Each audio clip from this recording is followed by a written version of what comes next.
It all starts and ends with a girl, too small and inadequate for that world of ash, tar, and coal where she was born. When her mother died suddenly, the little girl, with only the company of a stuffed friend she would soon forget, found herself all alone on an icy bench, waiting for the carriage that would take her to the austere Bunny Hall. Luckily, even if that place turned out to be very hostile for her, there she met Carole, who like her was small and inadequate, so the little girl began to feel less alone, until, on a day like many others, Carole would leave Bunny Hall for good, so the little girl fell prey to despair again. After all, in a world made of ash, tar, and coal, furiously ticking away like a crazed clock, what can a little girl do all by herself?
Carole Simmons?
Are you speaking to me? Princess? No, I mean... I believe so.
Oh, hello, little bunny. That letter is mine. Could you...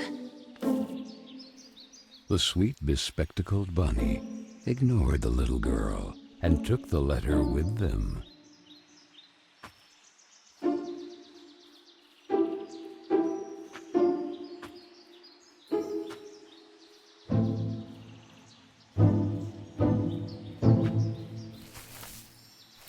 I beg you, would you be so kind as to give it back to me?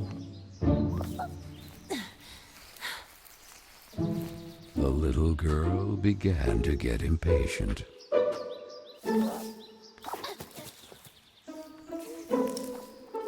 The little girl wouldn't let it win, so determined to recover Carole's letter, she followed the mischievous bunny.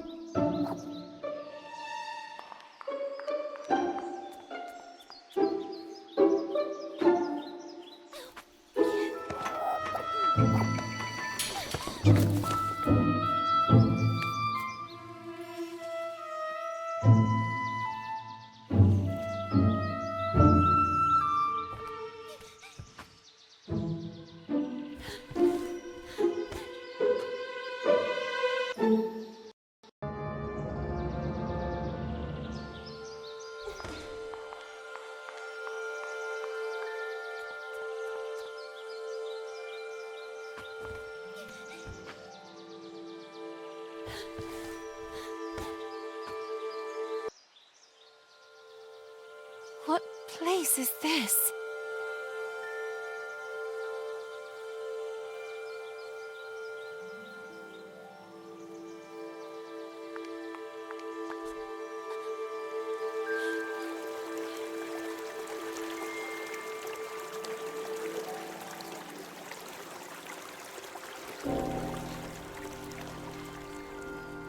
That kite, it reminded the little girl so much of her friend Carole. So free and graceful, yet tormented, as if by adverse currents, by the other girls at Bunny Hall. Oh, and who would you be? Have you perhaps seen a bespectacled bunny?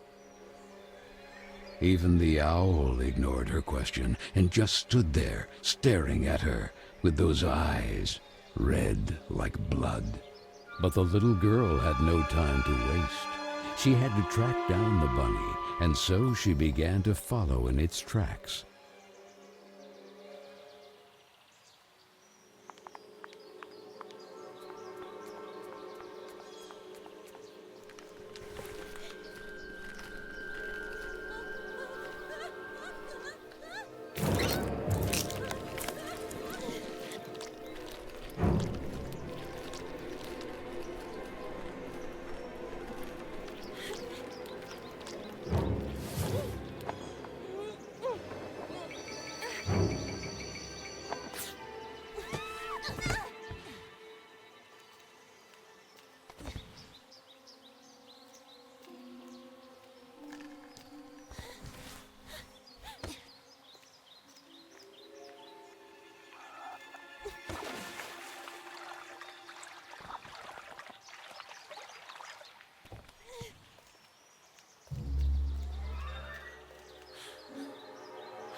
And the girl, filled with a chilling sensation she could not explain, dove into the water.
So the little girl fell, and fell once again.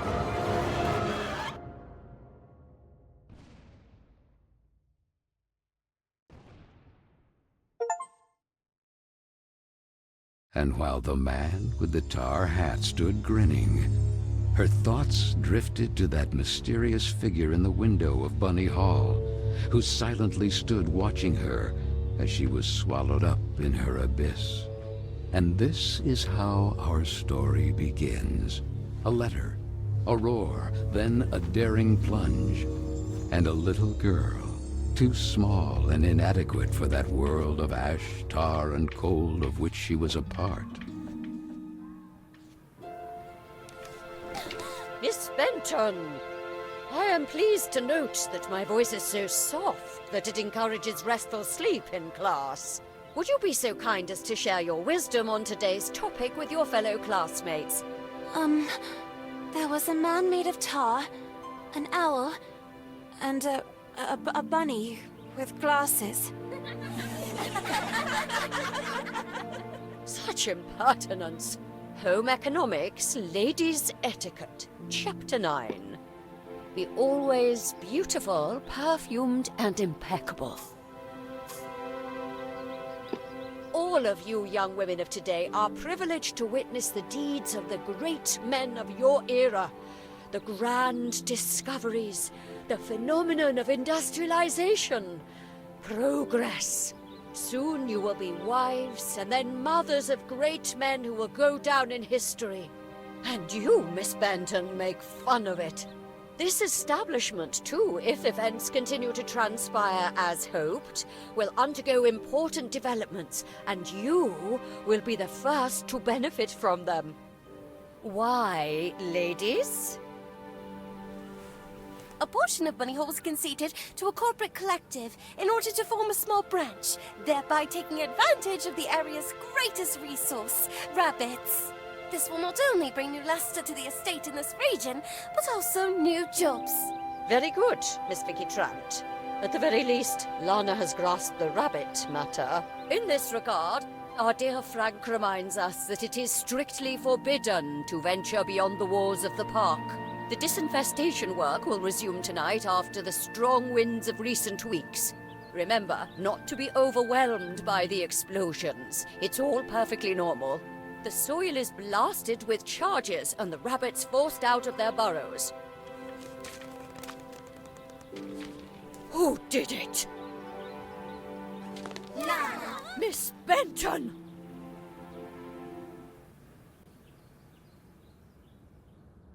I'm weary of you, miss. Ungrateful, arrogant troublemaker.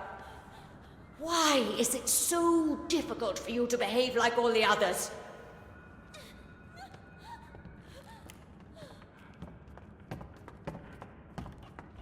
The clock is ticking furiously, and you are a woman now. Therefore, it is high time you learn to behave like one, or accept the consequences of your ridiculous transgressions. You will help Miss Mildred with the chores. When you are done, ring the bell, and you will be allowed to return to your accommodation. But until then, don't even dream of leaving this place. This, for the little girl, was now the norm. Targeted by Vicky and the other girls, or simply scolded by the matrons of Bunny Hall, like Miss Hinman and her nauseating perfume. She constantly repeated herself sadly, "No, I don't want to grow up. I don't want time to flow furiously anymore." It would have been so nice instead to be able to take it back to when Carole was still there. It would be better to shed some light.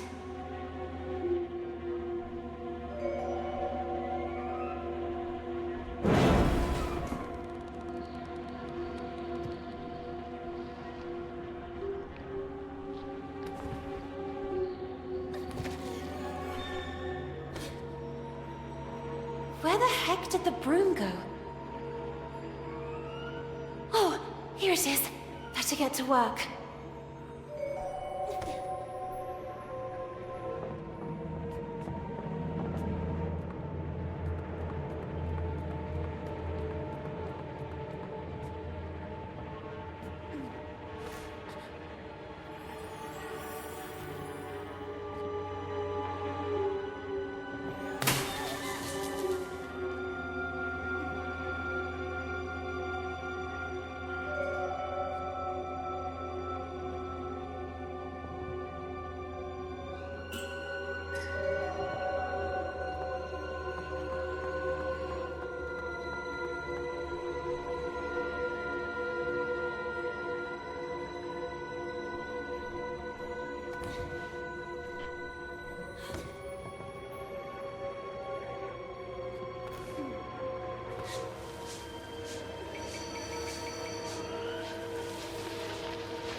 And this?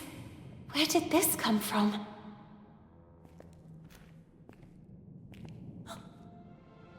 It looks like an old mailbox.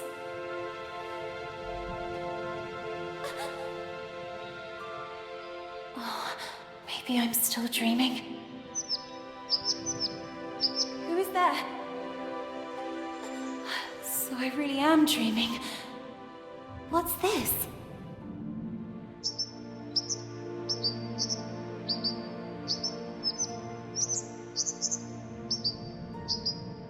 Carole?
Strange things are happening down here. No, I won't stay here a moment longer.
You! I remember you. But in a dream. Or at least, I think it was a dream.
You call this cleaning? It's a pigsty. Miss Hinman was clear. You will spend the rest of the day here. And speaking of which, here's your lunch, miss. No! Wait! I did everything I could! It's not right. I won't spend another moment here. I have to find a way out.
Oh, I'm so sorry, little one. I promise I will let you go. I wonder if I could use it to attract that darn owl.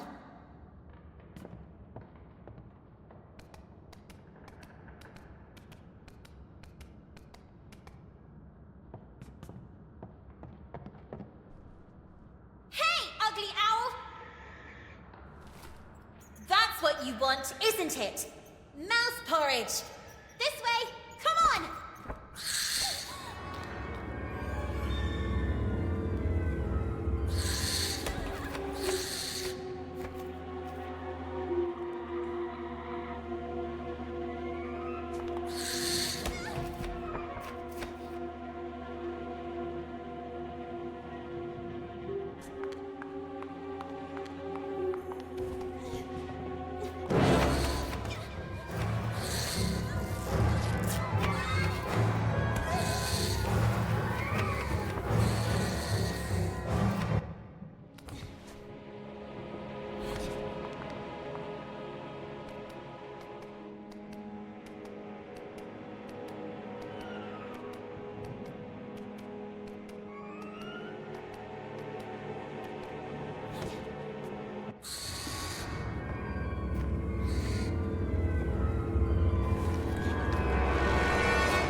You have been a great help to me. Go. You're free.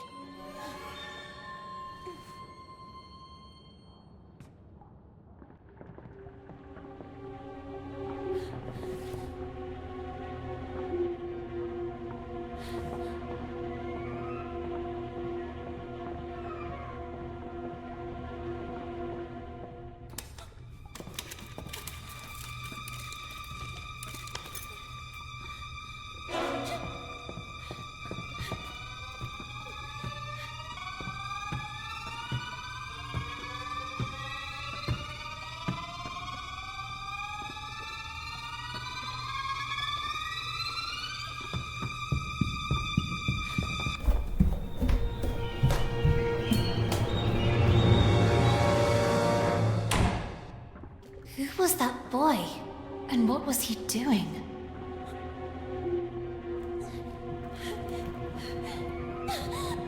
A letter! Carole Simmons. It's from Carole. I can read her name. The flames barely touch it. I have to put out the fire before it's too late.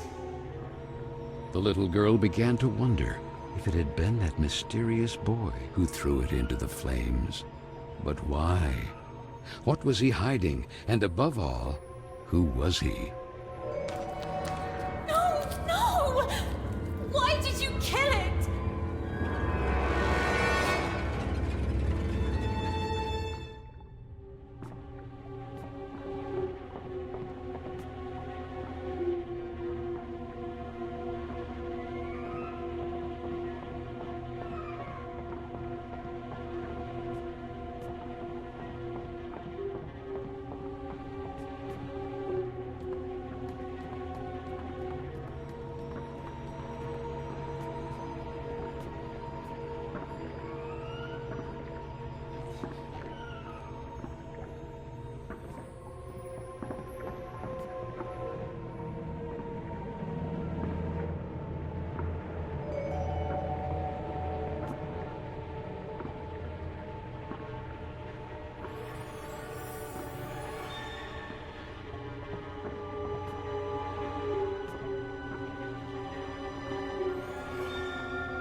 Doubts are as insidious as snakes, aren't they, little girl? Who's there?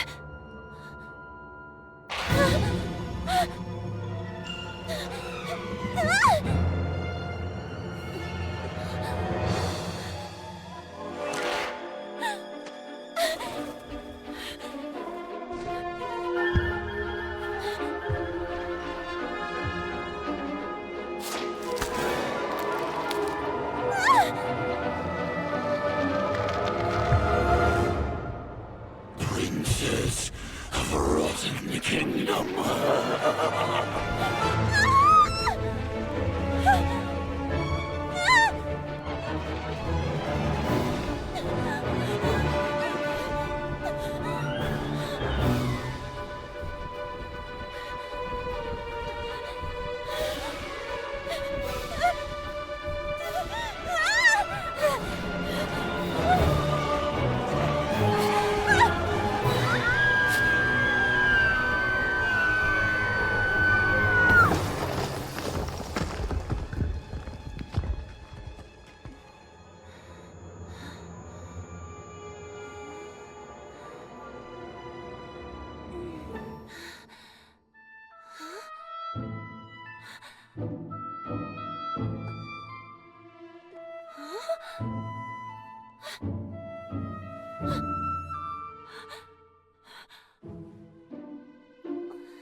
And then the little girl, victim of some dark spell,